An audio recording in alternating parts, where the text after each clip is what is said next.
ఉమర్ ఖాలిద్‌కి సంబంధించిన తాజా వార్త ఇది. ఇతని గురించి మీ అందరికీ తెలిసే అని అనుకుంటున్నాను.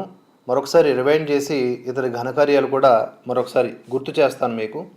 తాజా వార్త ఏంటి అంటే 2020 ఈశాన్య ఢిల్లీ అల్లర్ల కేసులో ఉపా చట్టం కింద నిందితుడిగా ఉన్నటువంటి జవహర్లాల్ నెహ్రూ యూనివర్సిటీ మాజీ విద్యార్థి ఈ ఉమర్ ఖాలిద్‌కు ఢిల్లీ హైకోర్టు 3 రోజుల పాటు తాత్కాలిక అంటే మధ్యంతర బెయిల్ మంజూరు చేసింది. దానికి గల కారణాలు, ఆ వివరాలు చూసుకుంటే జూన్ 1 నుంచి జూన్ 3 వరకు అనమాట ఈ బెయిల్. కఠినమైన నిబంధనలతో కూడుకున్న బెయిలే. జస్టిస్ ప్రతిభ ఎం సింగ్, జస్టిస్ మధు జైన్లతో కూడిన డివిజన్ బెంచ్ ఈ మేరకు ఆదేశాలు జారీ చేసింది. ఎందుకు అంటే ఈ ఉమర్ ఖలీద్ వాళ్ళ అంకుల్ చెహ్లాం మరణానంతర కర్మలేవో ఉన్నాయంట, వాటికి హాజరు కావడానికి. అట్ ది సేమ్ టైం అతగాడు ఒక సెల్ ఫోన్నే మెయింటైన్ చేయాలి. విచారణ అధికారి నిత్యము టచ్లోనే ఉంటాడు, అతనికి సహకరించాలి. అలాగే వాళ్ళ అమ్మగారితో మాత్రమే ఆ 3 రోజుల పాటు గడపాలి అనే ఇంకొన్ని కఠిన నిబంధనలని చేర్చి ఈ మధ్యంతర బెయిల్ని మంజూరు చేసింది కోర్టు.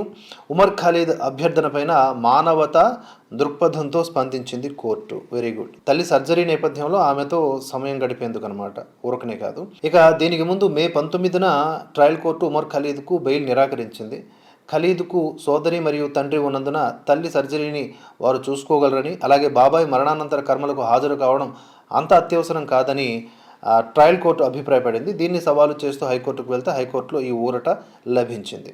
అయితే ఉమర్ ఖాలిద్ ఎప్పటి నుంచి జైల్లో ఉన్నాడంటే సెప్టెంబర్ 14, 2020 నుంచి కూడా తీహార్ జైల్లో ఉంటూ ఉన్నాడు. 2020 ఫిబ్రవరిలో ఇతగాడు ఈ కుట్రలన్నింటినీ ప్లాన్ చేశాడు, ఎగ్జిక్యూట్ చేశాడు అనేది ప్రధానమైనటువంటి అభియోగం. దాని క్రిందనే అరెస్ట్ చేసి విచారణ చేస్తూ ఉన్నారు.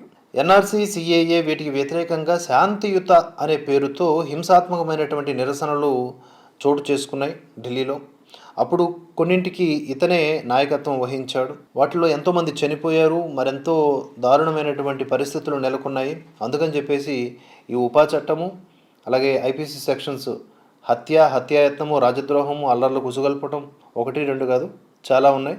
ఆయుధాల చట్టం, అల్లర్లలో కొంతమంది ఆయుధాలు కూడా వాడారు. సో అక్రమ ఆయుధాల వినియోగానికి సంబంధించిన సెక్షన్లు, పబ్లిక్ ప్రాపర్టీ డ్యామేజ్ యాక్ట్, వీటన్నిటి కింద ఇతగాడు ఇప్పుడు ప్రస్తుతానికి ఎలిగేషన్స్ ఫేస్ చేస్తూ ఉన్నాడు. అమెరికా అధ్యక్షుడు ట్రంప్ అప్పట్లో మన భారతదేశానికి వచ్చినప్పుడు ఈ రకమైనటువంటి హింసాపూరిత వాతావరణాన్ని చూపించి ప్రపంచవ్యాప్తంగా బ్యాడ్ నేమ్ భారత్కు తీసుకురావాలని ట్రై చేశారనమాట. అందులో భాగంగా ఈ ఉమర్ ఖలీద్ ఉద్రేకపూరిత ప్రసంగాలు చేశాడు. తహీర్ హుసేన్ అంటే మాజీ ఆప్ కౌన్సిలర్, ఖాలిద్ సైఫీ వంటి ఇతరులతో కలిసి షాహీన్బాగ్లో రహస్య సమావేశాలు నిర్వహించడమే కాకుండా కొన్ని హింసాత్మకమైనటువంటి కార్యక్రమాలకి ప్లాన్ చేశాడని ప్రధాన అభియోగం. ఈ ఛార్జ్షీట్లో పేర్కొన్న అంశాల ఆధారంగా చెబుతున్నాను. ఏదేమైనా ఈ ఇంటరిమ్ బెయిల్ లభించడం వల్ల ఇతని గురించిన సమాచారం మరొకసారి రివైండ్ చేయడం జరిగింది.